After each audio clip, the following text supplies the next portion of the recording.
Let's fucking go, guys. A new intro? Holy shit. I love it. We are almost legitimate now. This is exciting. All right, everyone. Thanks for coming late to the mic.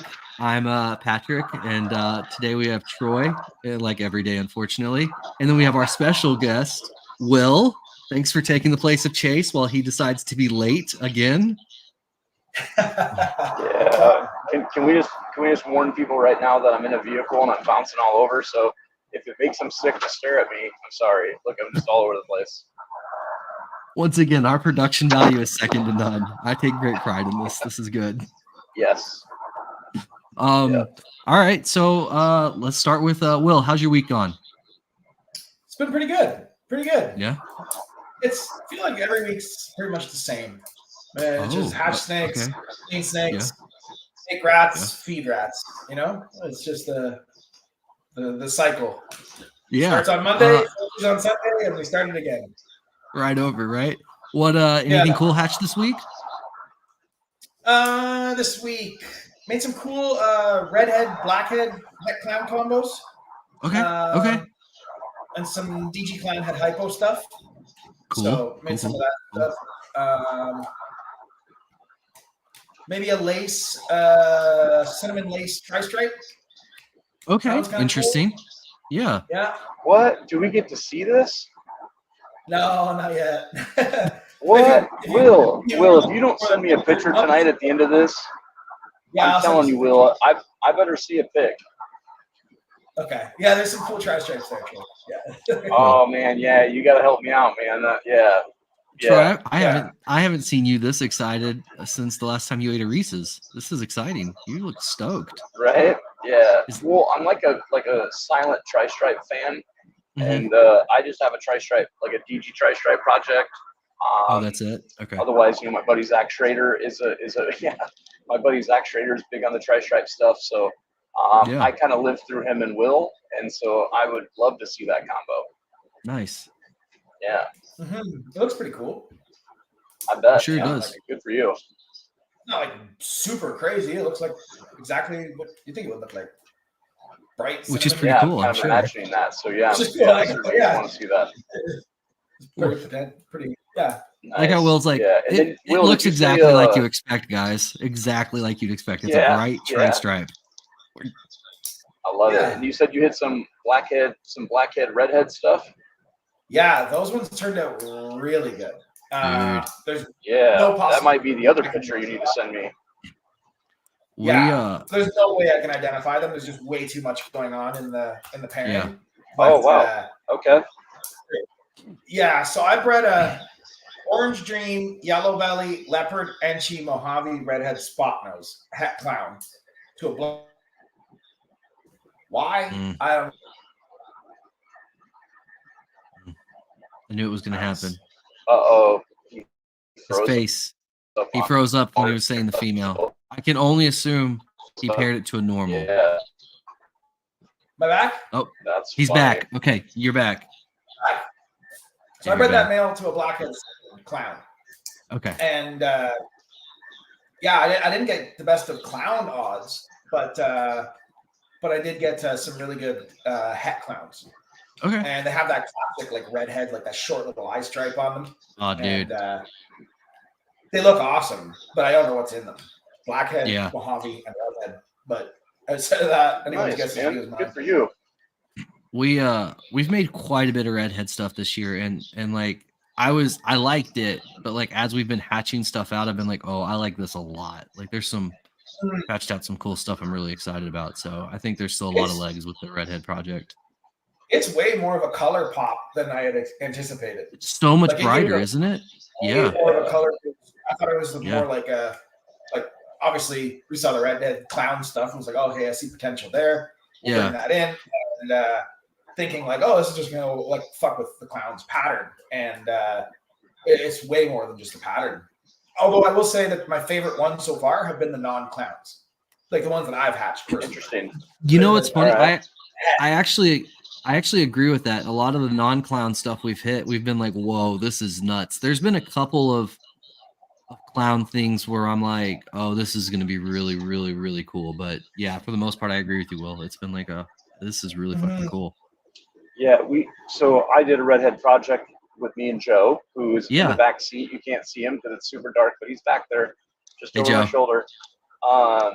So we have a fire spot nose Redhead het clown male, and then Joe hung on to him. Me and Joe split up a couple males, and so Joe hung on to him.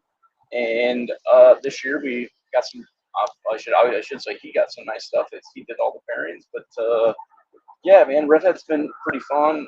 He and I both brought something to the show. I brought a Firefly spot nose lesser Redhead het clown female, and then Joe, you brought a fire spot nose Redhead clown female, right? Yes. Yeah. So we have a couple things at the show with us. I think Redhead obviously has been pretty popular, and so yeah. What do you guys, while we're on the subject real quick, so like I just told you guys, right? Firefly, spot nose, lesser Redhead, het clown female. What do you think the value is on something like that? Right now.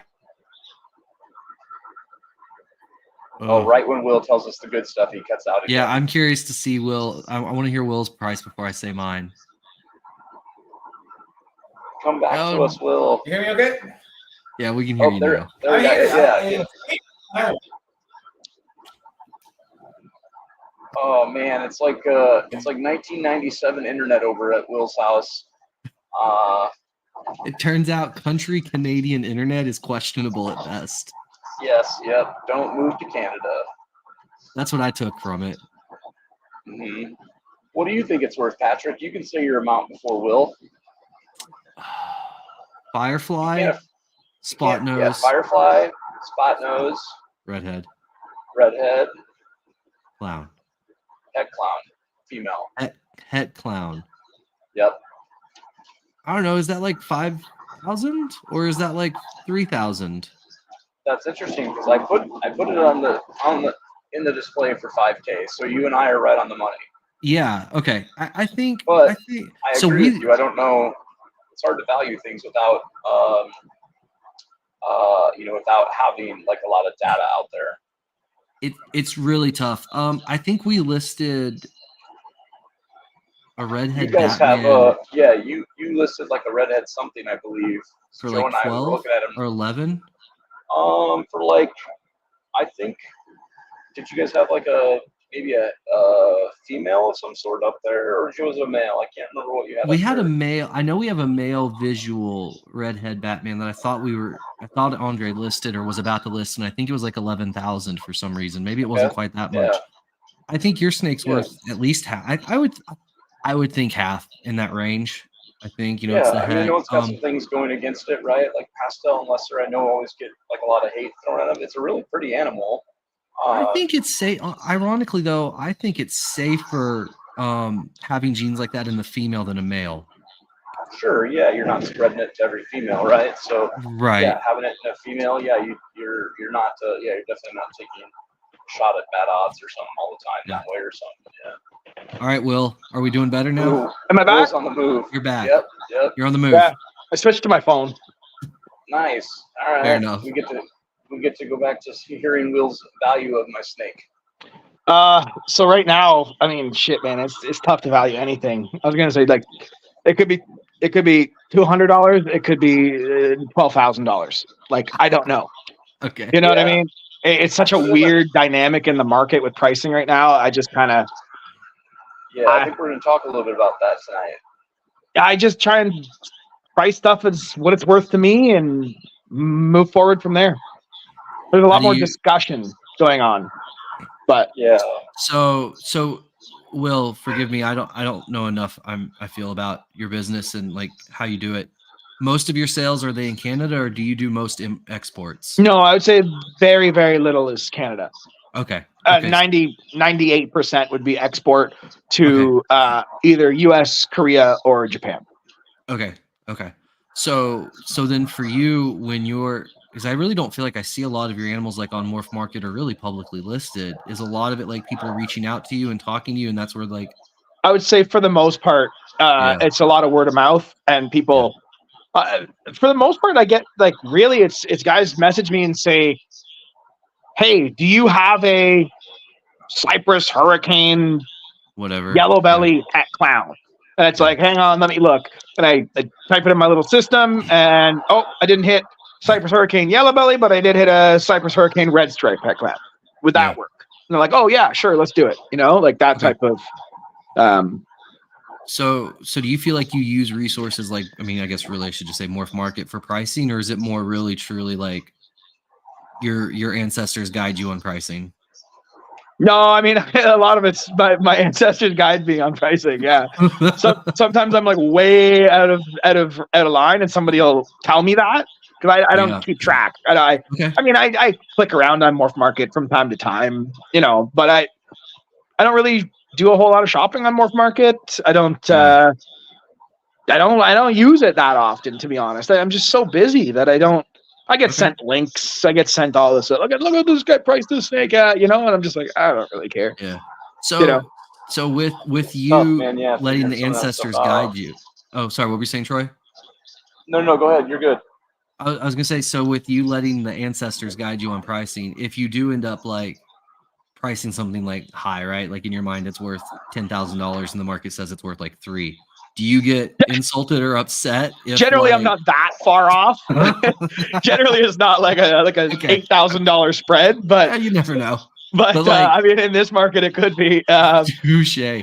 So do you get with like low balls and stuff? No, I don't get pissed off, man. It's fine, man. You know, it is what it is. It's just business. If you can't handle somebody lowballing you, I mean, man, get off the internet. You know, don't try and sell anything on the internet then. So, that's fine. I sometimes I have fun with them. Sometimes I'm, you know, I've had a guy. I had a guy message me and say, it was something. I think it was 2 years ago. It's like a $11,000 animal or something like that. He's like, "Would you take 3,000?" I'm like, "No, but I will take 12,000."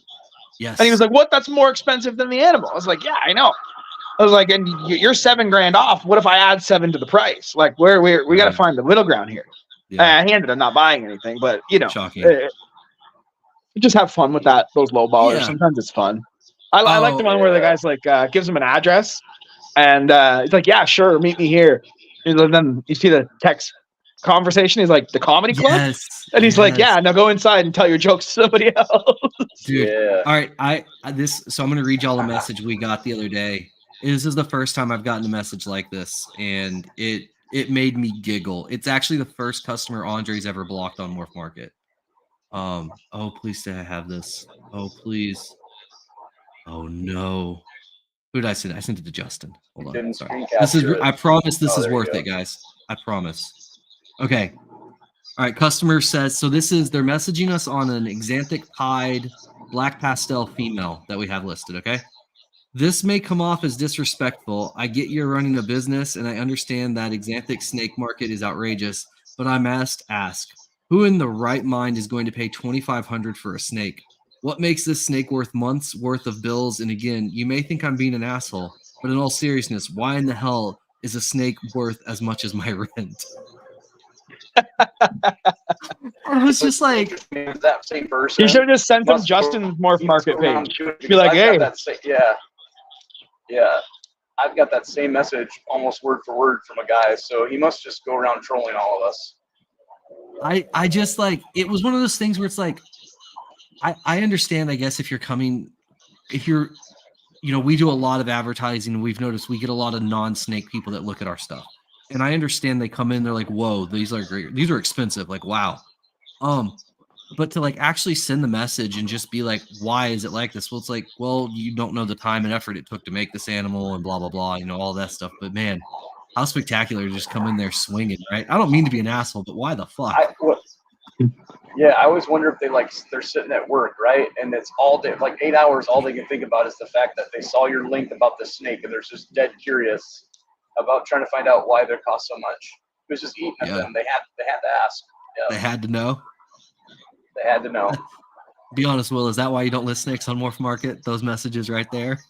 You still get them no matter what. But I just, you know, I really, looked at Morph Market as it's a good place to move animals. There's no question, but Morph Market, like one of the problems I have with it is everything just bleeds into the next. Like you go to Enchipides, and it's just like you're just clicking and clicking and clicking and clicking through Enchipide, pastel Enchipide, fire Enchipide, and it all just kind of like blends together. Whereas if somebody messages, if I market snakes like direct to the customer, not through a classifieds page, their animals that they're looking at are always my animals. Right? It's like, oh, that Enchipide's not what I was looking for. Well, here's a yellow belly Enchipide. Here's a fire Enchipide, but they're all RCR produced rather than, 1,000 other competitors. And for years and years and years, I have done that. And it's worked out pretty well. So good. That's awesome. I just kind of. No, I think dude, this is the constant conversation now is like, for us, we'll go back to we do advertising through social media, like we pay for the Instagram and Facebook ads and all that stuff, and the link we put in there sends them to our Morph Market store, but I'm paying $1,000+ a month in advertising to send somebody to a site that has my competitor snakes on them, right? Right. I trust that, like, I know that the first click they have, they're going to hit my animals, so I'm willing to pay the whatever 20 cents or whatever per click to get them there. But like, I also know that within 30 seconds, they could be looking at Troy's snakes, and that's a problem. And so because they're going to buy mine over yours. I get it. Absolutely. Not even a question. And so it is a good point though. And it's kind of turning more and more, I think, as the market gets, I almost don't want to say saturated, but just more competition within the market, having to really stand out and less send people to your competitors. Right. And so it's like, is it worth? Sure. I mean, I remember the days when you'd go to Justin's website and you'd click his available animals, and it was a Google Doc. Oh my God, Justin and I were just talking about that the other day. I missed those. And days, I brought he got rid of that. Yeah. And I as soon as he got rid of that, I was like, man, I'm going to start using that. Yeah. And anytime somebody messages me, hey, what do you have available? Bang, here's the link for the Google Doc. Hey, and you can hyperlink whatever. Oh, I want to see that animal. Click on that link. Bang, there's the picture. I don't get that. I don't dive that far into it because I'm always in the room. So if somebody calls me, is like, hey, I'd like to see RCR 2106. It's like, oh yeah, hang on a second. Here's a picture. Yeah. Here's a picture in a light box. Here's a picture in my hand on the table, whatever you want. And it works out pretty good. Yeah. Yeah. Andre and I have talked about, because all of our stuff is already in Google Sheets and it's all fairly automated as is. Like our available animals are sent to a separate sheet, blah, blah, blah. It's like we've talked about doing the old, just like having a Google Sheet on our website, because dude, I don't know if y'all were like this, but I remember like way back in the day when Justin would like be in there updating the sheet, and there was nothing more exciting than like opening that sheet and Justin is in there with you and you're just watching the new stuff get added and you're like, oh my God, I might get first pick at this stuff. Like that was actually a cool experience at the time, man. Like, and Justin actually used to even have like a second Google Sheet. Yeah. So he had like his main Google Sheet from his website, and then you'd message him and be like, nah, dude, send me the real list. I want the good stuff. Yeah. Send me the good list. And he'd send you that Google Doc, and it was all like the high ticket stuff. And it was like, that was still, and I really liked shopping that way because I didn't have to. Now, I understand for most people, they want to see a picture of the animal, right? But for the most part, like, I watched his YouTube channels. I would see his Instagram. I'd see his Facebook. Mm-hmm. When he said I have a super orange dream fire yellow belly Batman, I'm like, I can pretty, like, before I'd even seen one, I'm like, that's probably going to look pretty dope. Yeah. What do you want for that? And can I get a picture of that one?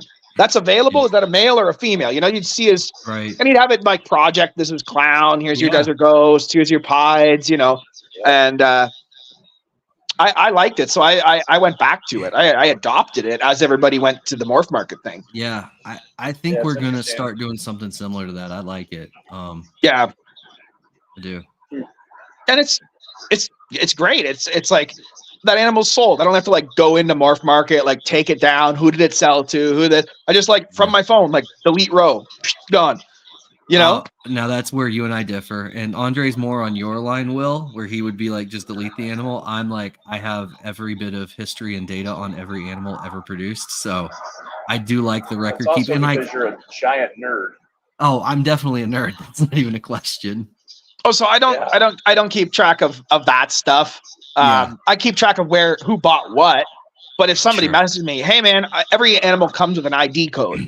Yeah, I can go back to 2014. Every animal we've produced with that ID code. If you tell me, hey, I have RCR 140603, I can go into my Google Sheets, go to season 14, the 2014 season, look for 06 and look for animal 3. Oh, that's a yellow belly Enchi clown, you know? Right. So if something pops up weird in a pairing, I can go back and reference things. Yeah. But I don't keep track of like, oh, this person bought this and I shipped it on this date and this. Like, no, I don't care. I can tell you the date the animal was purchased, the date it was shipped, how much was paid, how much fees pulled out, and how much shipping was paid for every animal we've ever produced.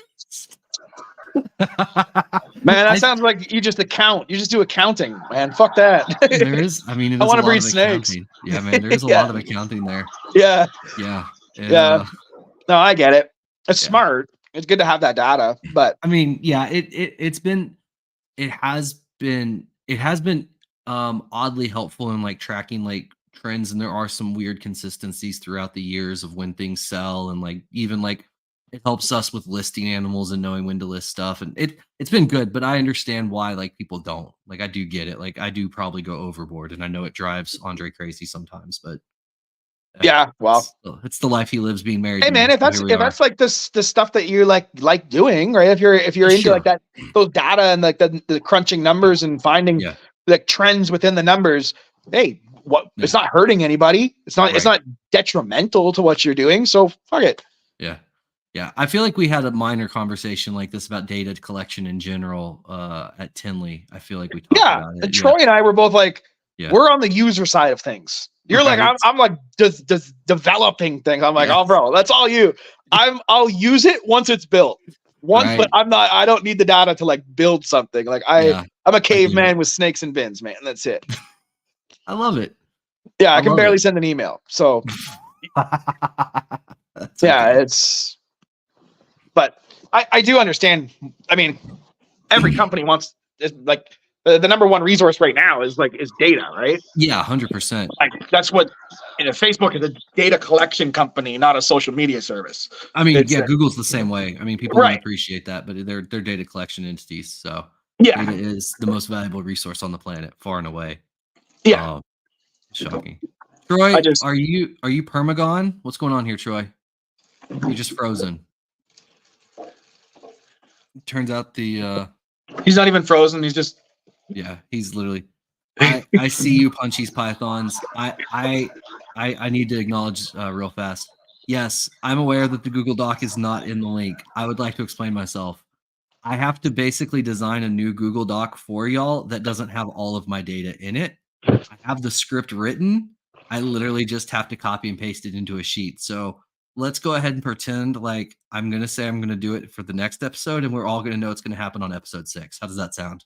Is that cool? Can we all agree that that'll work out that way? Oh, goodness. Oh, my goodness. All right. Well, all right. So you're obviously not in Arlington, Will. I'm back. Yeah. Unfortunately not. Troy? Yeah. Loosely. You're not in Arlington, Will. That makes us all sad. So what's the excuse? Last weekend was the Canadian Breeders' Expo, which I didn't vend, but I spent the weekend there. Okay. This weekend's Arlington.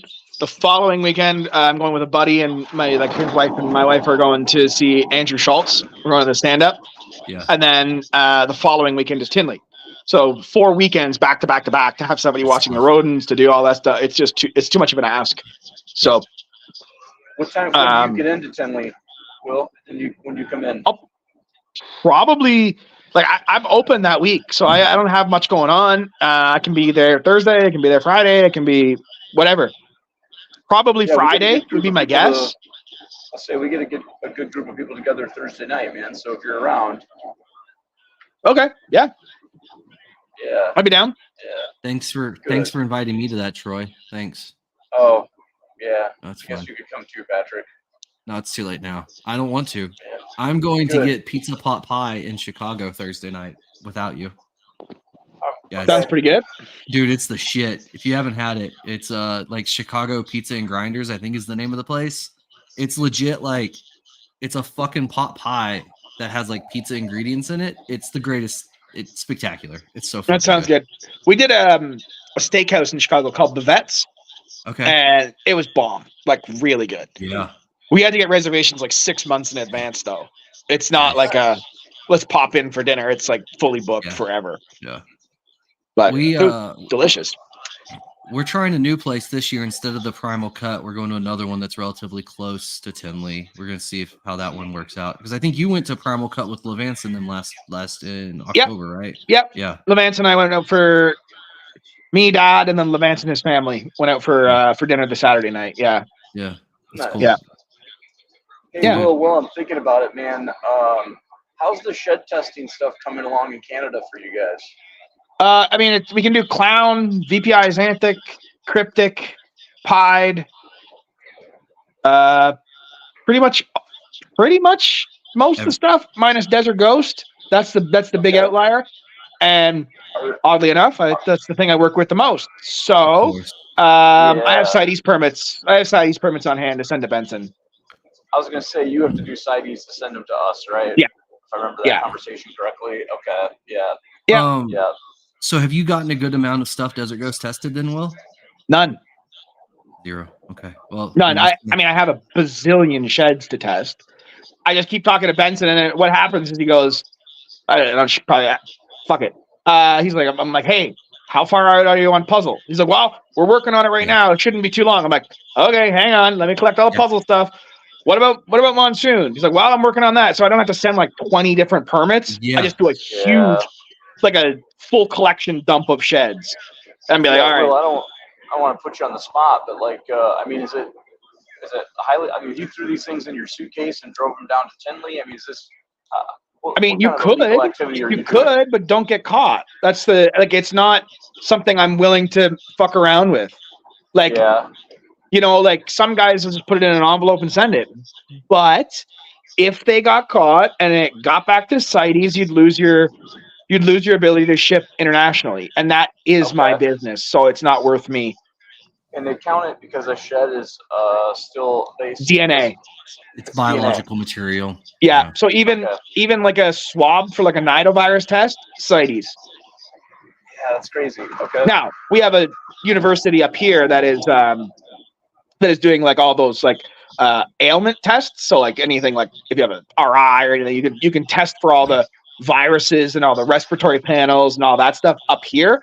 But the shed testing is, I mean, I'm sure it'll catch up, right? Once it's out, it's out. Yeah.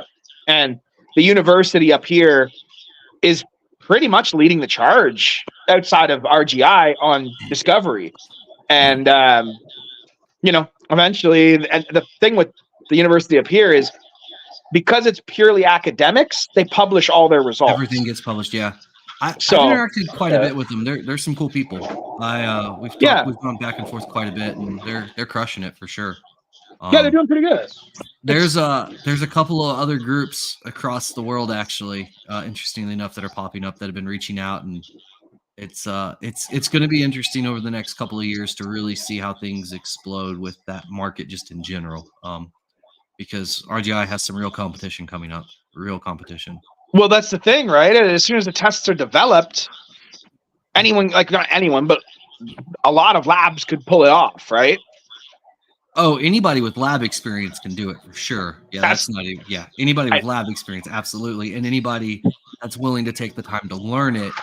And when you say lab experience, like I've got some friends that make meth in the back of their trailers. They could do it. Yeah, they could do it for sure. Actually, it's actually easier to do the genetic testing than it would be to make meth. Oh, okay. So, Perfect. It's honestly the limiting factor for genetic testing is the equipment. That's the limiting factor. And honestly, you can get a lot of that stuff kind of on the cheap. It just makes it less efficient going through the process of like throughput. But I mean, a lot of this stuff, anything that's publicly available is pretty doable. So it's actually kind of nice. So mainly the only stuff then you need to test though is Desert Ghost and then potentially puzzle and some of the Monsoon stuff that's coming up. But yeah, like the majority, most of my stuff is het, right? Because you're not dealing with, you don't really have a lot of pied in your collection. I don't work with much pied. Yeah, because you're weird. It's fine. Yeah, I'm not a pied guy. I know. I remember the first time you told me that, and I was like, well, you're wrong, but that's fine. Well, I mean, each to their own. It's just not my thing. Like, don't get me wrong. I get it. A nice pied is fantastic, but yeah, you know how many times I've hatched a pied and it's like this much pattern on its back and it's just a head. I'm like, man, fuck. That's okay. You know, it's Will's like, I don't like supermodels. I like solid sixes. That's what I'm into. Yeah.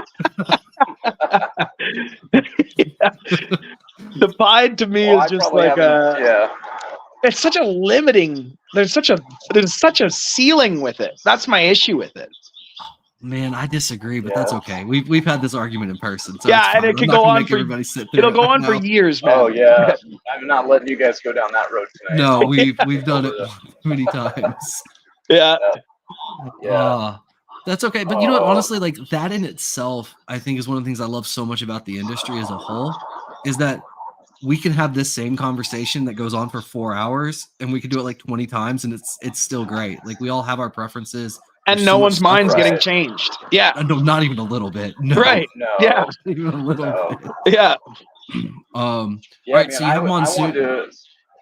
Go for it, Troy. Patrick. No, go. All I was gonna say is that I'm heavy in pied, and I was thinking like I'm gonna get rid of a ton of it.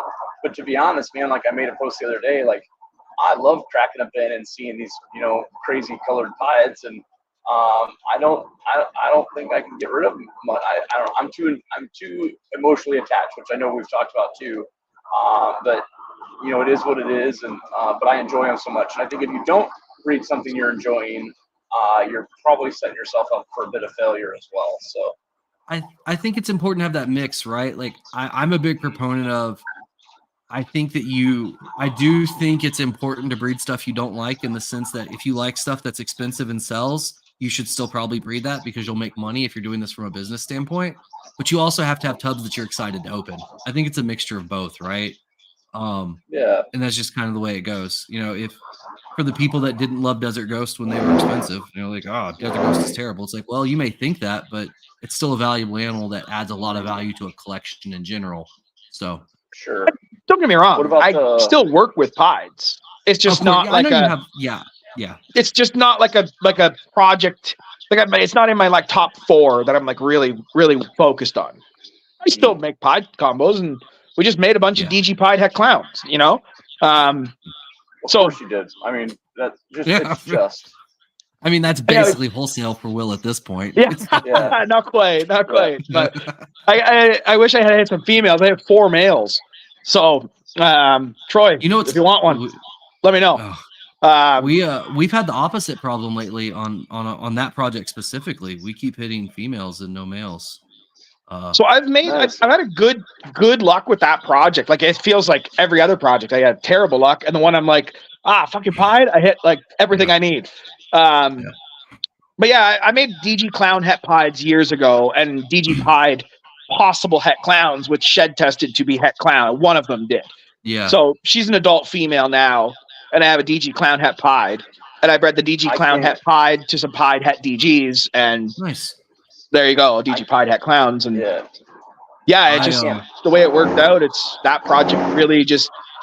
I didn't get bad odds. I didn't get like infertile eggs or slugs or anything. Everything just like went at the exact time it needed to. It was just a very like the project progressed really quickly, whereas other ones I've worked on, not so much.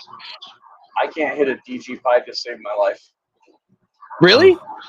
No, so I said earlier, me and Joe have like a couple projects split. So the other animal that we bought back when we bought the Redhead is we bought a leopard inchy Desert Ghost het pied.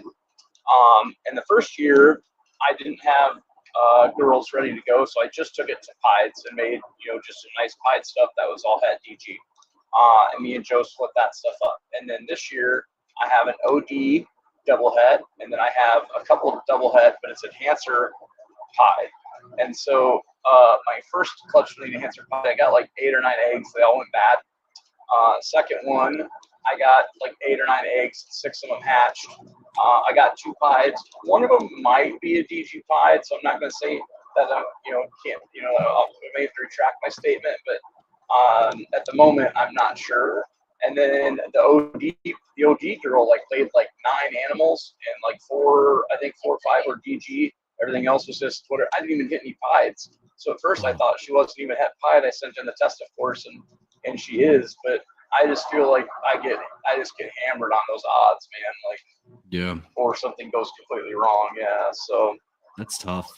We've had good odds. I mean, we've had good odds on. I mean, Andre hit the triple, 2 years ago now. So we have a breeder female.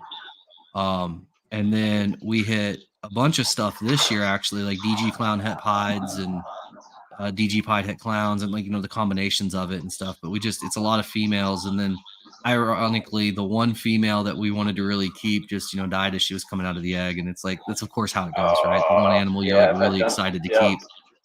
And it's like, God damn it. Like, this just sucks. And then we hatched our first monsoons. They just came out of the egg this morning. Oh, nice. And so they were both pos het lavender. And it was really I just needed a male. And of course, they're both female. So, how the one that you guys posted. Yeah. The one you guys posted today, Patrick, what was your combo there? I think that one's a Mojave Monsoon. The pairing was a Mojave double het to a pastel het Monsoon. So I hatched out a definite pastel. Mojave is the other one. I didn't post her yet. But yeah, I think that one's a Mojave Monsoon because it looks lighter than the Monsoon male that we bought. So anyway. I just brought a snake in. I just came in yesterday, actually. I'd like to see the Monsoon. The Monsoon stuff. Yeah. I picked up a quad het male from Justin. DGA's Anthic Monsoon Clown. Yeah. I'm not stoked about the clown part of that, but I think everything else is going to be stupid awesome. Oh, yeah. I know some people are really into the Monsoon Clown stuff. I think it's one of those combos where it's like 10% better, and it's tough for me to justify a double recessive on like 10% better. This goes back to personal preference. I get it. Yeah. I mean, I feel what you're saying. I know what you mean, but I will do anything. All I have is time in this. Like, I'm not going anywhere. I'm not getting out. So if I can make something 10% better, but it takes me 3 years to do it, I'll still do it. Because it's just a couple bins and a couple extra ASFs a week. It's like I am okay with the space thing. I think this is the conversation we had with Puzzle Clowns, right? Yeah, pretty much. Yeah. Will, is that your first investment into Monsoon at the moment? Is this particular male? Oh, no. I bought a pair of hats from Dave Green 4 years ago. My female, she actually egg bound on her first clutch and passed away. So that was a kick in the dick. God, that sucks. But I made a bunch of pos hets. Like, I have het DG pos het Monsoons, het clown pos hets, combo pos hets, and I need a male for them. So I need 100% het male. Yeah. I know you said you don't do a ton of pied, but have you done anything Monsoon pied? Have you made any pos hets or anything in that route? Man, that's the white whale right now, right? There's a lot of rumors of how they look, and I've seen some dead ones in the egg, but I can't remember the breeder that posted the picture, right? And it was supposed to be like, they were supposed to be like pied het Monsoons, and they looked like the pattern was crazy, and everybody was like, whoa, if that's what it does to the pied, like, and then you get a visual Monsoon, it's gonna be crazy. But then a buddy of mine, Steve Russis, I showed him the picture. He's like, I hatch out pieds like that all the time that die in the egg. He's like, it's just a pied thing. I'm like, doubtful. And so now I feel like every now and then he sends me a dead snake, and he's like, I know of a Monsoon pied that has 100% been made. You've seen it? Yeah. And? I'm going to let them show it. What do you think of it? Like, what's just your overall take of it? Can you blink twice if good, blink once if sad? He blinked twice, boys. Yeah. The combination that was hit is not the combination you probably want for the Monsoon Pod. So is I don't it? wanna- Let me, So it's yeah, you. so it's a pastel lesser. Yeah, I don't want you to get in too much trouble, but pastel lesser. Well done, Troy. It's obviously though a Monsoon Pod, right? Yeah, it's quite obviously a Monsoon Pod. Yeah. Okay. All right. That's the important part to me, I think, is it clearly a Monsoon Pod? Because then you can work from there if it's clear. It was, I know sometimes we worry with like genetic stripe hides, right? You can tell they're genetic stripe, but it's not enough there. Yeah, Will, can you tell me this? Does it hold a lot of pattern?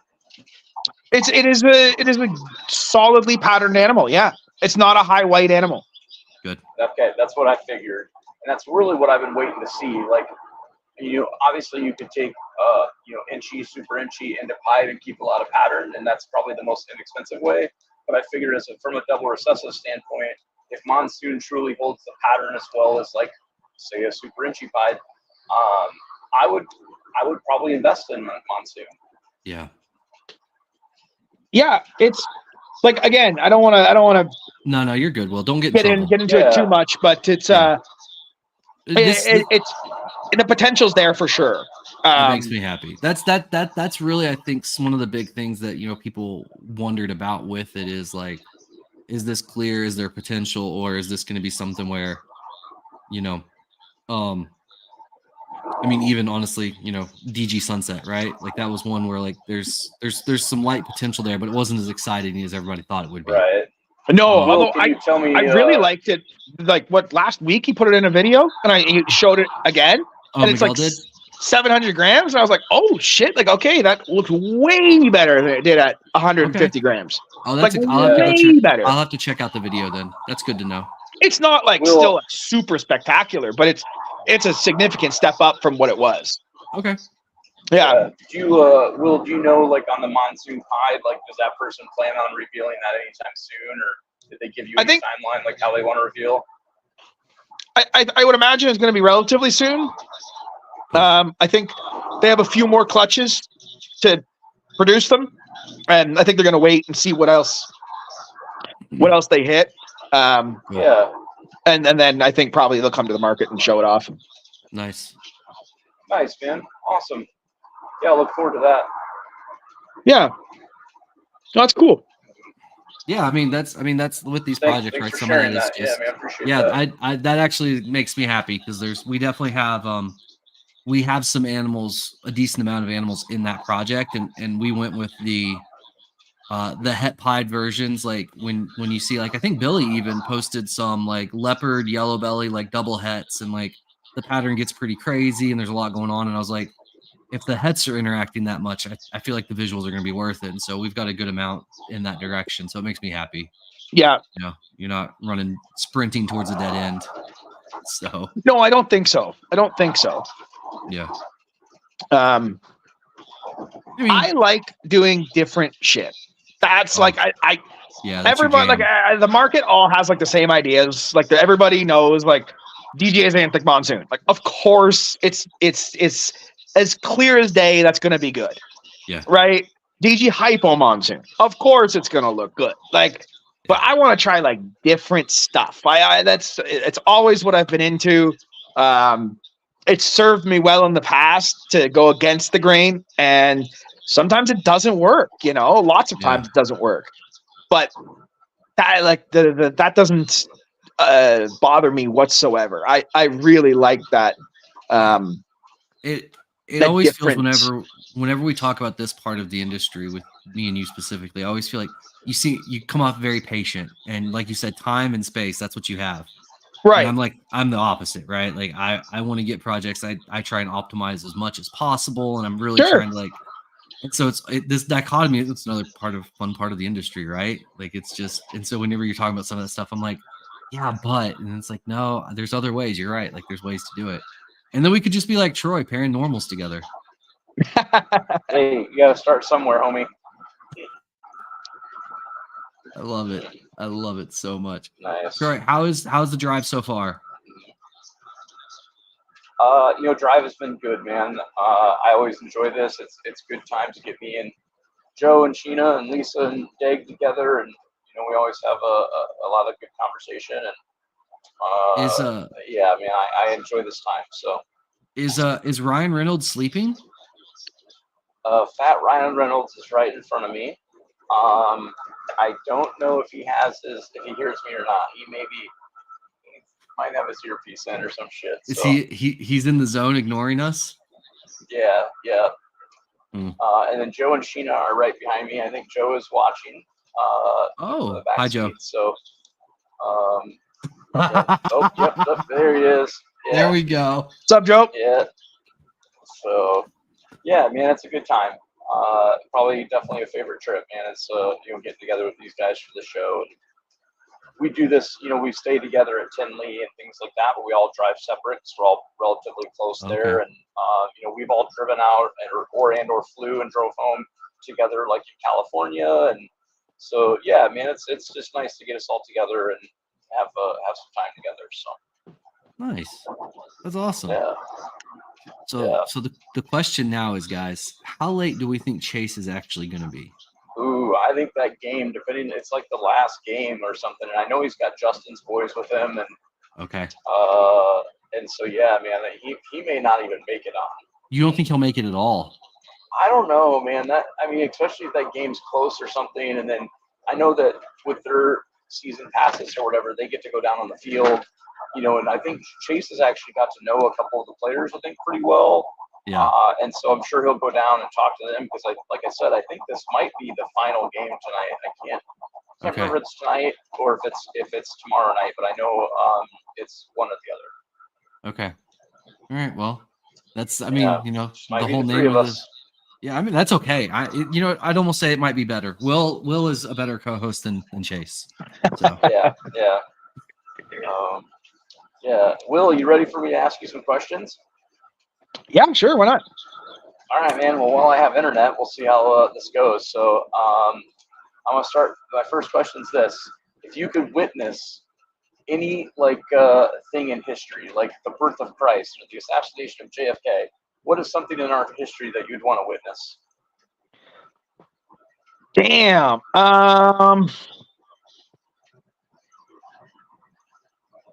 Probably the comet that took out the dinosaurs, man. Ooh, good answer. Yeah. Like, it'd be short-lived, but it'd be quite the sight. Right, it would be, man. Good answer. If you could live in any other time period, what time period would you have lived in? I want to say like the 60s and 70s. Be a boomer, buy a house for like a pack of raspberries. But I don't know, like medieval times would be like, you live to like 40, it'd be pretty nasty. Like you'd die. I would die for sure. The rightful age of 32. Yeah, legit. Yeah. I'm already old compared to your lifespan in medieval times. So I don't know. Maybe like 1,000 years into the future. Whoa. Okay. Ooh, yeah, that would be really interesting. If you could have dinner with anybody in the world, dead or alive, who would it be? Dinner with anybody in the world, dead or alive? Ooh, yeah. God damn. Probably Steve Jobs. Interesting answer. All right. What would you ask Steve Jobs? Oh, I mean, I got hours, or at least an hour. Lots of things. I don't know, like some of the inspiration that he came up with, some of the like out of the box thinking, that to me is like really interesting because you generally don't build a business like that without thinking that way. Yeah. You have to be different because if you're the same as everybody else, you're not setting yourself apart. So I'd probably Steve Jobs. And I mean, man, I gazillion questions. And then the questions would depend on his answers, and it would just keep going. And that would be an interesting conversation. I would want to eavesdrop that one for sure. Or honestly, Elon Musk would be a good one too. I think that'd be a really cool conversation. Yeah, I want to talk to Elon Musk about AI for like 2 hours. Oh my god, yeah, what a conversation. Will, are you big into AI? I don't really understand it. Like, I don't know how it works, but I like understand like its implications. And yeah, man, I like it's cool. It's pretty sweet. Well, it's scary, but it's. We can talk a lot at Tinley. Okay. Yeah. I do a lot of AI stuff, and yeah, it's good stuff. I love it a lot. It's cool. It's crazy, man. It's a magic black box that no one, even the people that think they understand it, don't really understand what's going on. Right. But it's still awesome. It's cool. It's scary. A little bit, my man. A little bit. Yeah, it's neat. It's definitely something else, you know. What about if you were stuck in a room and could only watch one TV show or movie for the rest of that time? What would it be? Probably The Office. Well, how have we never? Wow, we just bonded. We just became best friends. Probably The Office. Like, you just play it. It's a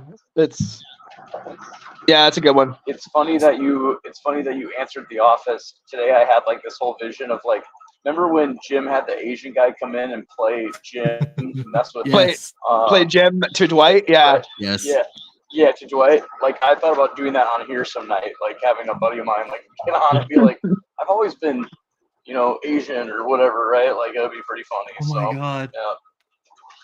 I would love that so much. The Office, so that's pretty good, man. I'm glad. Yeah, my ringtone's been The Office theme song for like years. Oh, that is so good. All right. Yeah, that's great. That's a good one. That's a good one. If you weren't raising and making billions of dollars off of ball pythons, what would be your other occupation? Like blank slate, like I'm good at it. Yep. Like this. Whatever you want to do. Never breed ball pythons again. What would be next? What would be the other thing? I'd race motorcycles. Oh. Yeah, I've always loved them. I've had bikes been on 2 wheels for a long time. Just got rid of our bikes. Did you? A year ago. Yeah. Yeah. I used to ride years ago, and then I got hit by an 18-wheeler, and that stopped that. Yeah, I quit on the road. We still have I still have a bike for the track, but okay. Yeah. I don't ride on the street anymore.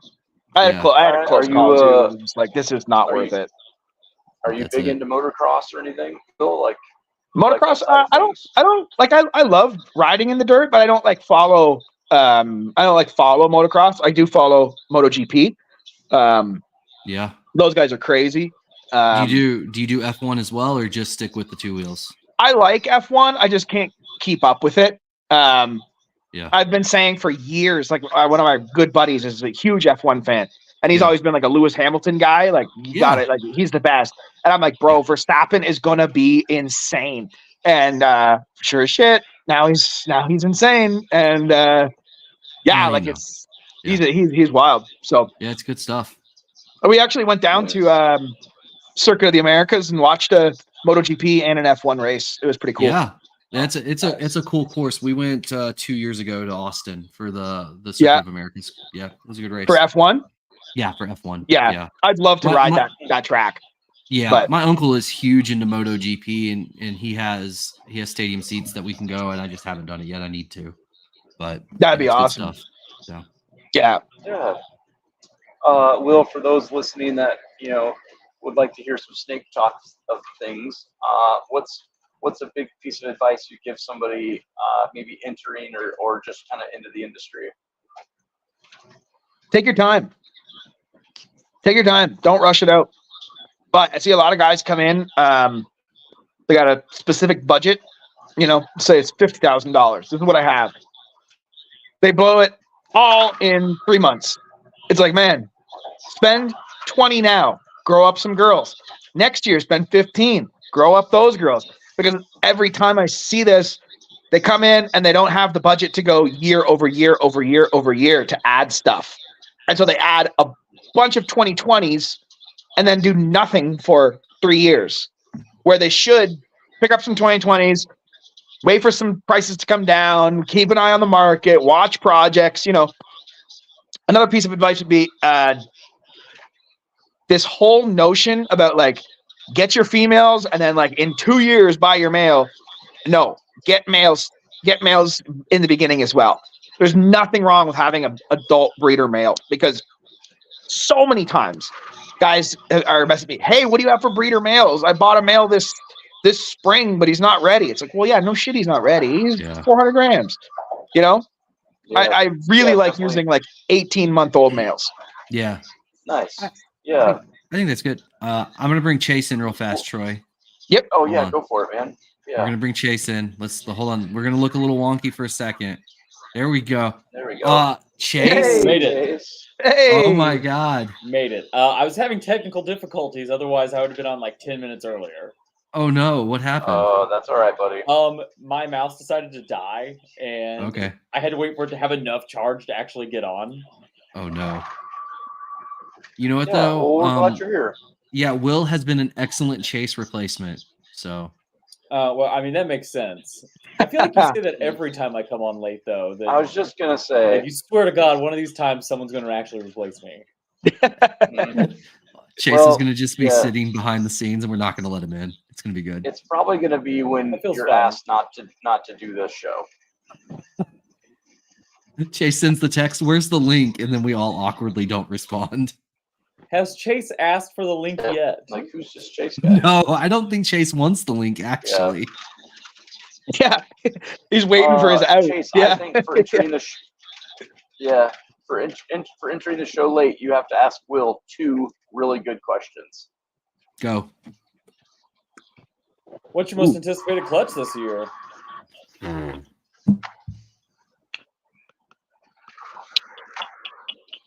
Man, I've been working with something I've been calling chaos for a little while. Popped out of puzzle stuff way back. Appears to be recessive. It's really like it really distorts pattern. And I bred a pair of double het chaos clowns together. So nice. Maybe we'll see something there. That one's kind of could be a cool one. Man, they're I don't know if I have a single anticipated clutch. They're all getting pretty good now. It's hard to pick one. What's yours? Oh man, that's nothing. He's not allowed to talk about it. Yeah, right. Just I love how anytime normal hits.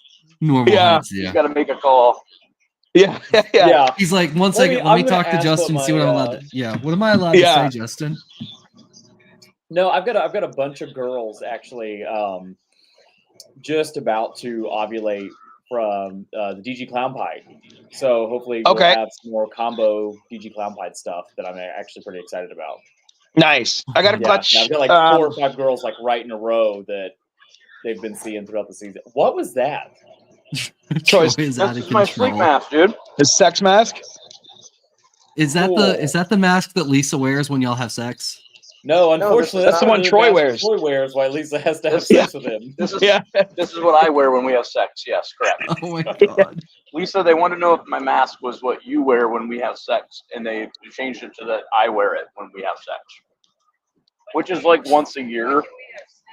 So Troy's like, I'm kind of a birthday or anniversary kind of guy. Yeah. Yeah, it's like full moon, eclipses, and shit like that. Yeah. Mm-hmm. Yeah. All right, now I got to steer this podcast back to what we should be talking about. What are we supposed to be talking about?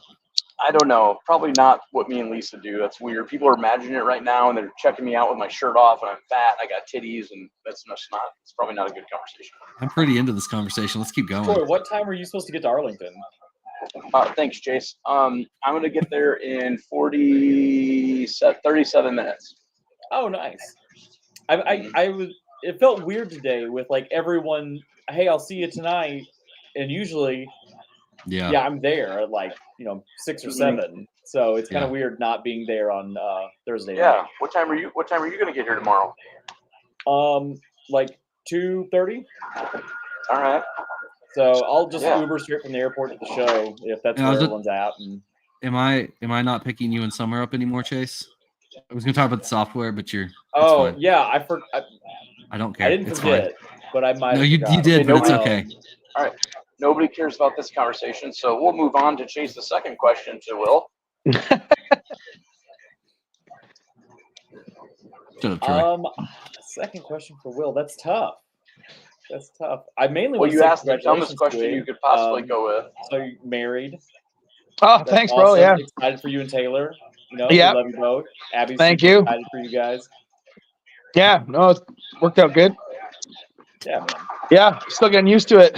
Nice. I gotta be honest. I can't wear mine anymore, so Abby's pretty upset about it. Oh yeah. I have too fat of hands. I Will, kept you're the losing only it one chip. wearing It kept sliding off my finger. Like I lost more weight post getting married, and every time I'd make Repti chip, it would get lost in the sink and come off my hand. Uh-oh. Yeah, and of course it's a dark kind of brown ring, and the Repti chip, I almost thought it went down the sink like twice, and I was like, okay, I can't do this anymore. I don't want to lose it. Yeah. One of the things I don't realize is that I fidget all the time. And the ring, it's a carbon fiber ring, so it I'll put my hand on something and slide it across and scratch whatever I slid my hand across. Oh no. Nice. So I have a PVC cage for the monitor, and I put my hand on the top of it and slid it across, just like this huge line. I was like, oh shit. I was like, whoops. Yeah, I gotta be careful with the thing. Yeah. Yeah. Yeah, Lisa and I don't wear our wedding rings, but it's me because I'm fat and because Lisa's ashamed. Jesus. I also thought Lisa was going to be my starter wife, and so 26 years ago when this relationship started, I kind of thought she'll be around for a couple of years. I'll learn some things. Yeah, I think I'd learn some things, then I would marry what I really wanted to marry. But instead, I married Lisa, and she's still here. Oh man, I hope she smacks you on this live. Oh my god. She actually beats the shit out of me, and I'm trying to tell you guys. I'm trying to ask for help right now, and yeah, blink twice. You need help, right? Yeah. No. Yeah. It kind of sounds like you deserve to get the shit beat out of you. Yeah, nobody cares what you have to say, Patrick. Will, what clutch number are we on for the year? I think I've got 62 down. All right. Not many. I didn't breed as much this year, though. I didn't breed. Right. I bred all the good stuff. A lot of the stuff that's project specific. I just kind of let it. I didn't breed any lavender stuff at all this year. Yeah. I bred no visual pied females that weren't. Pardon me? Do you think lav is a dying project? No, not at all. I think I'm actually more excited about lav now than I have been in many years. I just don't have the right male, so I'm growing one up. But I was just like, I'm not gonna just breed them just to breed them. So I just said, I'll just let them sit, let them park them for the year, and right. And what about out of your puzzle project side of things, man? What do you think whether you've already hatched or have a possibility, a chance, what would that combo be or could be for the puzzles this year? Yeah. I want to see. We have a shot for Spot Nose Yellow Belly Puzzle Clown, so I'd like to see that. I know the Puzzle Clown has not been the most reactive, but the Spot Nose Clown works really well, and the Spot Nose Puzzle works really well. So I want to see if we get any reaction there. Chaise, you could just nod if it works or shake if it doesn't. I mean, no. I totally agree. We've got a Spot Nose Confusion Puzzle boy breeder, and I love him. I love that look. So yeah. I think it'll be pretty cool. No, Chaise, what he was asking you is whether or not you've got it in clown and how good it looks for you guys, and you're not telling us what he's asking. No. I completely agree. Puzzle Clown by itself hasn't blown me away at all. No. No. I wanted way more out of that. I was hoping for much more reaction. But have any of us seen hopefully we just have to stack puzzle more genes and we'll find something else, that really makes it work. Josh Jackie has a really nice. I say Josh Jackie. Josh from Ballshed has a really nice image of what appears to be a puzzle clown, and then you see the ones that are on Morph Market from Michael Cole. Not saying anything wrong, but they're just totally different. They're two different looking animals. And so I just wonder if there's more going on, if Michael Coles has Blade or just something else in there. The one I'm sure that I hit is more in line with the one Josh has pictures of. It has a lot of side pattern coming up the side of the clown. The ones I've seen on Morph Market, I've kind of been like, what the heck? That doesn't like. I've only really seen a handful, and those ones didn't jive with what I had seen. So I'm not saying they are or they're not. I don't know. It's one of the things that I like about puzzle and hate about it actually at the same time is you can make the same combo like 7 times and they look 7 different ways. Like it's not like a very like predictable gene. Something I've noticed with a lot of the puzzle stuff. But I would either that for a puzzle, like it's just like a kind of an off the wall thing, or probably the OD Yellow Belly Lace puzzle. Yeah. That would be that would be one I'd like to see this season. We did hit some lace puzzles so far, so there would just any chance at Super Lace will for you at all, or is that next year? Not till next year. Next year, yeah, we should have a pretty good shot at it. Okay, that's cool. I need to hit the lace puzzle male though. I keep hitting females. I've hit 3, and it's female every time. Which like I'll be super happy in 2 years, but right now it's just a bin spot. Yeah. So to go backwards a little bit, Will, soundbite stuff. Like I am not getting a male. I'm not getting what I want out of those clutches. So it's been tough. Dude, the struggle is real. Will, would you tell somebody new coming in to invest, let's say, between Monsoon and Puzzle? Do you feel like you would point them in one direction over the other? Honestly, whatever one you like the most. Like I would say that do your homework. Look up what you've seen in Puzzle and look up what you've seen in Monsoon. Which one do you like the most? Really, that's what it comes down to. Yeah, I agree with that. From a new person not having the understanding of what do I want to say here? Like, but we're talking completely different price points. Right. Yes. Like it's more true. Like would I say to somebody take a Super Orange Dream Yellow Belly Lace puzzle or a Monsoon? Ooh, I don't know. I don't know. Yeah. I know which one I'm going to pick, but it's up to them, Puzzle, right? I do feel like Puzzle has more options for genes you're going to mix into it and actually see a visual difference. I think Monsoon does have a very limiting effect in the fact that even a fucking spider Monsoon looked like a Monsoon, right? Like if spider doesn't throw off your pattern. And same with leopard. Leopard was like, it tightened it up, but it wasn't like those are 2 genes that are like impossible to miss. I like how like crazier it felt. Like I was pretty excited about it. I really like it. It's better for sure. So yeah, I mean, I think Puzzle, like if I was telling somebody so they'd have like lots of options, Puzzle sounds reasonable. But yeah, I mean, it really comes down to what you like, right? Like if you don't like it, well, don't work with it. I don't like Troy, but I work with him, so it's fine. Yeah, well, yeah, I guess that's fair. I like Troy, and I don't work with him. I love you, Troy. I love you too, but I love Will more than you. As you should. As you should. It's just reasonable. He's Canadian. He's automatically better than me. I don't know if it works like that. We just call that. It does. Yeah, we count. I mean, he's only 30 miles like over the border. Yeah, it's not far. He's basically like a Minnesotan, Wisconsin guy. Oh. Yeah, so most people in Minnesota actually are more north than I am. That's amazing. Yeah, I'm like as the crow flies, like 40 miles probably from Buffalo. Okay. All right. Well, for me, it would be more like Rochester. Like. Yeah, but and your drive down to Tinley takes you how long? About 8-9 hours. Yeah, that's not bad.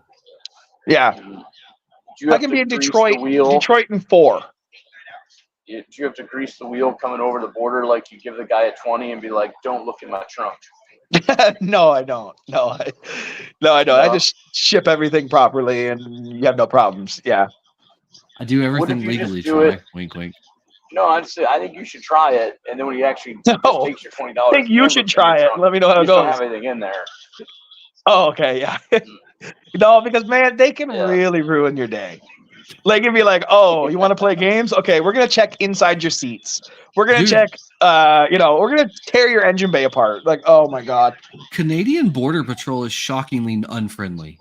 shockingly unfriendly. Well, the Americans are way more friendly than the Canadians are. They are. It shocks me. Yeah, shocks me. So We people go that up say to, sorry a lot, or sorry, they're pretty mean. dude. yeah, We go up to, yeah, we they go are. up to Windsor once a year, and it's always coming back over, man. Mm-mm. Yeah, they can be. I mean, I would probably be pretty grumpy too if I sat in a booth all day and asked people, "Where are you going? Where are you coming from? What are you doing? What are you bringing?" Like, no Yeah. thanks. That's fair. Yeah, but right on.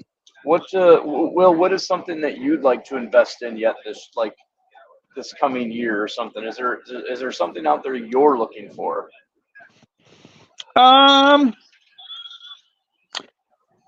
I don't know if there's anything like specific. Now it's at the point now where it's kind of like just pieces. Like, ooh, that would work really well over here. Like it's little things that just complement projects rather than full new like jeans. Although I do like that mimic stuff that Carlos has been showing. That stuff looks pretty cool. Yeah. They'll be set up right next to our table. Bob and they'll set up right behind us at Arlington, and so we'll get to see that a lot this weekend. I hope he brings it to Tinley. I'd like to take a good look at it. Yeah, he's bringing it to Tinley as well. I talked to him at the Atlanta show last weekend, and he's doing both. And I believe both times he's setting up with Bob, and so it should be at Bob's table. I believe both times. So is he? Do we have any idea on releases yet? Like, is that coming out, or Chase? You guys have adults yet? Yeah. I've actually got a rack full. Yeah. Yeah. I mean, I asked him in Atlanta, and he didn't give me much of an answer. He gave me more of a facial expression. Right. Yeah, that's what I got in Daytona. I got a, maybe. Yeah. Might release some. I think he's still trying to figure some stuff out. And in what he told us at Daytona was until he knows everything, he doesn't want to release it. And I think that's responsible. Yeah. What's interesting is that, obviously it looks very rainbow, very lavender, whatever, as a baby, and how much it changes by an adult. Like that's the part that I find interesting. Yeah, it's like one of the only ball pythons I can think of that changes that much. That's a drastic change, It almost turns to like a monarch desert ghost kind of feel to it. Like it's really quite impressive actually to go from basically like a banana baby to a completely different looking snake as an adult. That, that's what the adult looks like, and the transition's pretty crazy from that. Right, and that makes growing them up fun. Like every shed's like changing, and that's kind of cool. Or maybe frustrating, depending on what you're trying to envision. True. Because something that works well with banana doesn't necessarily, or like an albino type thing, doesn't necessarily work well with like a desert ghost type gene. So it's like, there might be really ugly babies, but really amazing adults, or really amazing babies and really ugly adults. It's like, which, that I could see it being a bit frustrating. Yeah. Yeah. Lisa's parents went through the same thing. They had a really good looking baby, not so much a great adult. What are you doing, Troy? What are you doing? Well, she's driving. Oh, right man. Now, so she won't beat me. You are fucking out of control today, man. Out of control. Yeah. Troy, you work with anything other than ball pythons? I don't, man. I would like to. There's some things that I really like. Oddly enough, I really like the pied Brazilian rainbow boas. Yeah, they're cool. Yeah. I was looking at Brazilians the other day, actually. Yeah, I would possibly invest into that. Lizard-wise, there's definitely some lizards I like. I love Australian water dragons, but it's just being in Iowa and having access to bugs, easily without having to breed them yourself is always a bit of an issue come winter and things like that. So they're so easy. Like if you did roaches, they're so easy to breed though. Right. You literally just put them in a fucking Tupperware and throw some lettuce in and forget about them. Check them in 2 weeks. Like, oh, there's 1,000 of them. Yeah. Yeah. So I mean, I would dive into another project and just have even for my own, I love Euromastics. That's another one I really enjoy. And, maybe if I had some at the table too, I don't think it'd be anything that I would, really divide up my table space with. But if I had, a little section of something else, I would enjoy that. Yeah. Yeah, I've been eyeing up some new stuff. Will, you have some hog noses, right? I got rid of all the hog nose. Oh, why? Not for me, man. Not for me. What? Yeah, they're cool. They're really cool, but then you go to feed the babies and you're like, nope, not me. Like, So you smashed up fucking you had pinky trouble getting them brains started, huh? You had trouble What? getting them started, or I ended up getting them started, but like I went into it thinking like ball python mentality. So I was like, oh yeah, 20 clutches, that's nothing. You know, and then it's like, 20 clutches of hog nose is a lot of hog nose because they're like 20 egg clutches. Yeah, it's a lot. And then they all hatch at once, and then you need to keep them in like this, like basically like you keep them in like an ashtray, like so small. Yes. And like I you know, them, and then you're like you're trying to feed them. Oh, this one doesn't want to eat pinkies. Oh, this one wants frogs. This one wants, quail juice. It's like, fuck this. Yeah, we can't have them in Iowa. So like that's another animal I enjoy, but Iowa you can't have them. Oh, that sucks. I love them. I love the ones we have. They're cool. They got tons of personality, and they try and eat everything, which is kind of funny. Like they like chew on you and shit. Like it's but it's it got old quick. It like if we had started with like probably 3 or 4, I'd have been like, oh, this isn't so bad. But we like bought a collection, and it was like a full rack of them. And it's like just like they had just come out of brumation, and like we got them, and it was like, all right, start pairing them. And we started pairing them, and then it was just like eggs. I was like, oh my god, these things are prolific. Like these are easy to breed.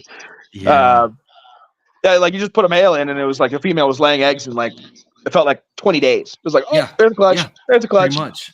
Yeah, it was not like, oh, she's gonna ovulate and then she's gonna shed, and like, oh, she only laid 6 eggs. That's not so big a deal. And it was like, I think you could have double clutched half the collection. It was just like, this is crazy. Yeah, it gets out of hand quickly. They're cool, but that's funny, interesting. Will, am I putting you on the spot asking you what you might be looking into? Certainly don't need to answer that, man. No, I'm looking at dry marcon. So the indigos and crebos. Huh. Okay. Yeah. So would that be like I'm not real smart with some of that. So is that like indigo blues or whatever? Am I? No, maybe like your eastern indigos, yellowtail crebos, blacktail crebos, Mexicans, Texans.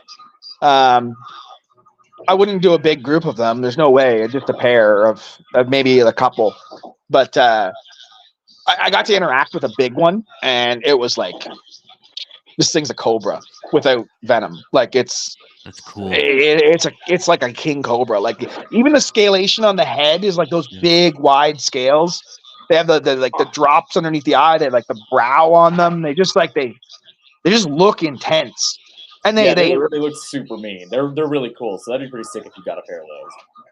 They are awesome. They look pissed off all the time, but they're actually not all that prone to biting. Like they're really. Is it hard for you to get, Will? Is this easy to come by for you, or only the Easterns are hard to get? Everything else I can import.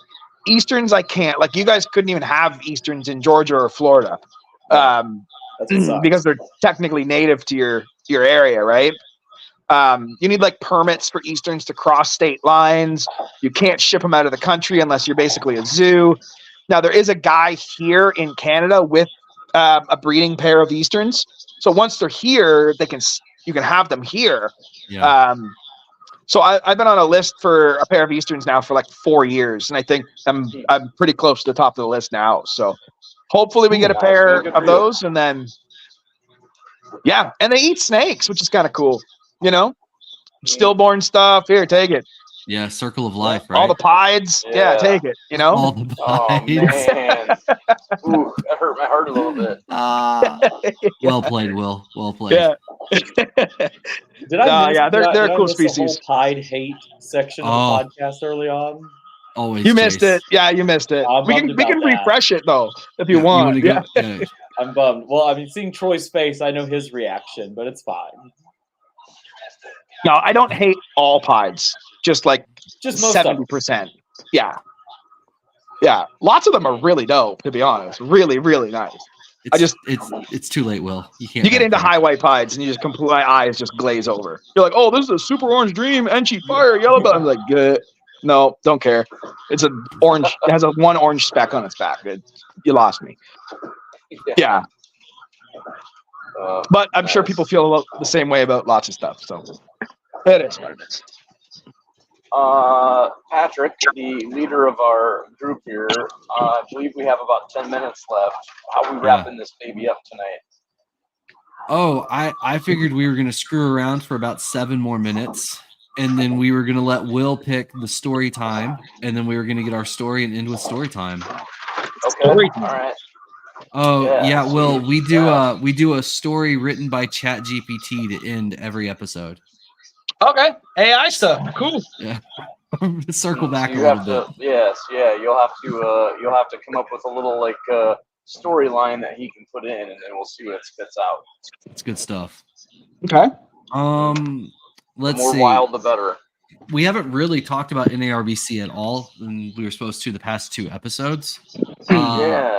Troy, what do you love most about Arlington? Where does Arlington rank, specifically September Arlington rank in the NARBCs for you? It's my favorite show. Okay. Why? Yeah, I really like Arlington. I like the venue and the space. I like where we stay and like our setup, and it's kind of a little community of people. We stay at some Airbnbs that are all, very close to one another. I like that the hotel has a, big enough area for people to hang out, and whatnot, to really, again, kind of get that whole community feel. I feel like I've met I ship a lot to Texas. Texas and California are probably my 2 biggest areas of where I ship to. So I feel like I have a really nice client base here, more so than, Tinley or something like that. And so, just overall, this is just kind of my, probably my favorite show for the most part. Okay. I love that. Chaise, this is your first Arlington in a long time not running the booth, right? Yeah. Yeah, because usually I am stuck behind the table the whole time. So you're going to be free-ranging, right? I'm free-ranging. I'm going to be running around and talking to everyone. I'm pretty excited. How excited are you? I'm stoked. I don't have like lanyards to go give out to everybody like you do, but don't worry, I'll give you some that you can pass out. Yeah, but what you do have is a Late to the Mic T-shirt to wear. Wait a minute. What? We have T-shirts? Yeah, they'll be here tomorrow. Dude, I'm so excited. I'm stoked. That is awesome. Yeah. Well, I'm sorry you don't get to get excited with us, but this is exciting. Oh no, it's cool. T-shirts are cool. Yeah. Troy's like, we can just go back I have to shirts for now, Will. I'm sorry. Yeah, it's fine. It's fine. Will's like, all right, so they're just, that's cool. Thanks for guys. Thanks. Will, you've been to all the NARBCs at this point, right? I have, yeah. And what's the favorite? Most fun is Arlington. Yes. Best show is Tinley. Okay. Arlington, did you do the bull riding with Miguel a few years ago? Yeah. I didn't go on the bull though. I fuck that. You were smart. Yeah. Okay. Dude, that was a whole thing in its own. Like, we went down there. Miguel for weeks before was like, we're gonna go bull riding. It's like this school. They'll teach you how to do it. And in my head, I'm like, oh, this is like an event. Like, okay, the guy's gonna put us on a little baby bull, and like, we'll figure it out. We'll have like fucking shoulder pads and all this shit on. And we get down there, and this guy with like no top teeth. Goes like, yes, like he put out like his little vest on and like a caged hockey helmet, and it's like, just get on and like nod and hang on. I'm like, that's the fucking lesson? Like, no. And I put this little thing on at the hockey helmet, and the bull's in the chute, and it just like starts smashing back, and the whole bleachers feel like they're gonna fall over. I'm like, dude, I just took the helmet. I'm like, no. I go to Miguel. I'm like, I'll pay you for whatever it costs to run this. And he's like, oh man, it's $5 a ride. I'm like, are you out of your mind? Like, $5? No, man. I'll give you $100 to never come back here. Like, it was fun to watch, but dude, all I was thinking was like, truly accessible to everyone. Event. Is that the first time you'd been around like a full-size bull? No, but a full-size bull that I considered getting on its back. Okay. Like, there's zero. The way I looked at the situation was like, best case scenario, I fall off this thing. Yes. That's the best case scenario. the worst case scenario is this thing kills me. Yes. And I just the positive didn't outweigh the negatives at all. Dude, a lot of my friends growing up did bull riding, and one of them had his face stepped on, and like it crushed his face, and he had like a metal plate there, and you did the smart move, my man. You did the smart move. Ain't worth it. I guy up the road from us got killed by a bull. Yeah, pinned him against the barn, and just like kept pressing on him and killed him. It's like, well, holy shit! And that's like a chill bull that like walks around in the field, and you can go up and like feed it. This one was like had a rope tied around his dick, and it's like in this little chute, and it's like, yeah, get on that thing. It's like, no, dude, you get on that thing. yeah, I'm good. I love that so much. I love that so much. Troy, what advice would you give someone that's never been to Arlington that's going for the first time? What should they do? I think there's two answers. One, if you're like really interested in purchasing snakes, I would say get a VIP, right, and come in Friday while people are setting up, because you get a chance to, really get to talk to those vendors and see stuff before, just the general public. So if there's a key animal or something you want to get in, kind of have first shot at, I think the most important thing is getting in the door then, right? So I think a VIP is the way to go. I think if it's just your first time you're coming to experience it all, I would just tell you to, take your time. Like, come early. Saturday morning, the line is typically pretty good size. And so whether you want to be in the first in the door or not, that's up to you. But, be willing just to take some time. I would say go and talk to each vendor that you're into, or you want to meet. A lot of people put people on pedestals, and then when you actually get to meet everybody, you kind of find out that everybody's pretty down to earth. And I hear a lot of times like, oh, I was afraid to go talk to Justin or Will or Troy or whoever, and I think then you find out that they're like, oh my God, you guys are just normal people. So go make relationships with people and take a minute, and don't be afraid to be like, hey, if you got a time, I'd love to chat or something. And so I think that'd be my 2 cents. I love it. Will, you got any advice? Have fun. Don't go bull riding. Don't go bull riding. Yeah, I think that's advice. I think that's the best advice, actually. Yeah, don't go bull riding. Look, no, I mean, it's a great show. There's lots of people with really good stuff, and it's just like exactly pretty much everything Troy said. Take your time, walk around, introduce yourself to people. At the end of the day, I know a lot of people get like kind of hung up on this like celebrity status. It's like, oh, I see him on YouTube, but like everybody here just breeds snakes, man. Like no one's special, That's accurate, that's something we all have in common. And it's just like somebody comes up to me and shows me a picture of a snake. It's like, oh, cool, that thing's sweet. Like, hey, you want to grab a beer? Like it just like everybody else. It's not there's no, I don't know. Basically, just don't be afraid to go talk to people. It's And if you do come to Arlington that Will is at, and you just need a room to stay in, Will be more than happy to give you the floor. That's true. Will actually told me that too. Basically, it's Canadian tradition. They can't tell you no if you ask for housing. They don't tell you no. Yep. Just 20 people in his room. It's sure. I mean, yeah. All right. Yeah, it's a party. Yeah, it's a party. It's a party. Oh my God, I love it. Chaise. Yeah. Any advice for the newbies? Just take advantage of it all. I mean, that's the cool thing about Arlington. I mean, with the hotel there and the venue, that you've got great opportunities to talk to people in the evenings, even outside of the show, and get to know people better. And go to the Arlington auction. Make sure that we're supporting Chris and USR, because that's an awesome opportunity that everyone gets to be involved in. That's the cool thing about the auction, that anyone can be there, anyone can, bid on things, and it's all going to a really good cause. A couple really good causes this time. For sure. Yeah, I agree with that. I think the general consensus is network. Take advantage, right? Yes. Everybody. Yeah, absolutely. Most breeders are willing to talk to you. Like, oh yeah. I remember my first couple of shows being super nervous as well, and I think all 3 of y'all made a great point of like, we all. I mean, that's snakes. How we all ended up becoming friends. It's just we started it like networking, like, hey, let's go grab dinner after the show, and then now we all get Airbnbs together and goof around. So Sure, we do. If you're fans of like Bob from Bob's Falls or Josh from Ball Shed, be careful being buddies with those guys. Their nights don't end until 3-4 in the morning. So, that's true. If you're looking for a little more chill night, you might want to come hang out with us. We only have 3 strippers at our Airbnb, so it's good. One of them's Troy. One of them's Lisa. Troy is one of them every time. It's awkward. We keep paying him not to take his clothes off, and he keeps doing it. I do what I do. I love it. All right, guys. So we're getting at the end. Will, as our honorary guest who has stuck around longer than we always ask people to stick around, we trick y'all and say, like, we only need you for 20 minutes, and then an hour and a half later, here we are. That's funny.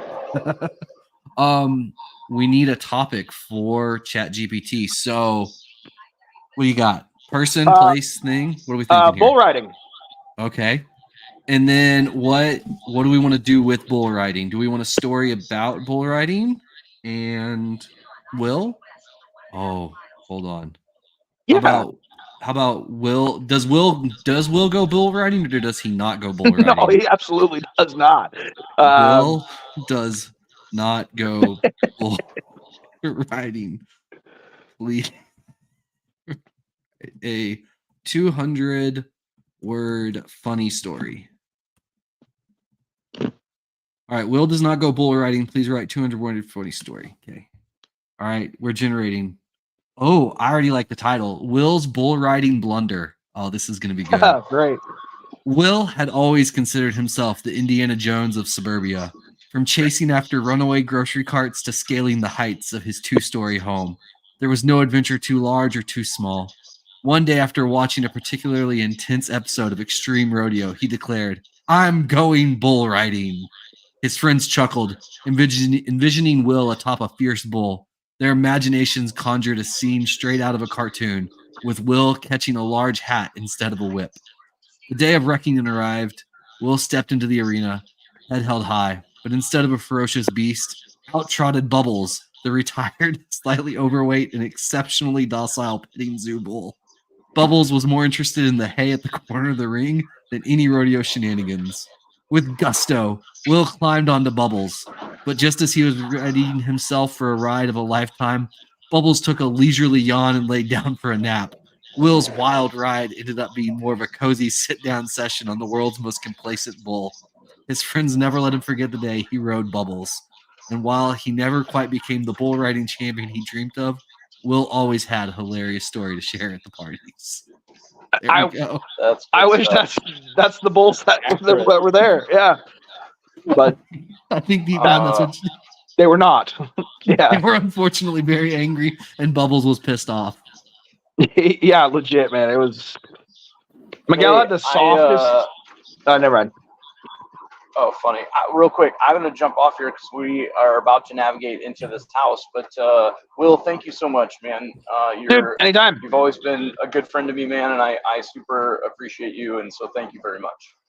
Thanks, buddy. We'll see you soon, dude. I'll see you in the morning, Troy. See you guys. See you, man. We'll see you tomorrow. Right. See you, Jason. Bye, Troy. See you guys. All right. Oh, and look at that. It all looks weird now. All right. Cool. I think we're basically at the end then. Will, like Troy said, thank you for coming on and hanging out with us. No problem. Thanks for having me. Sorry I was late.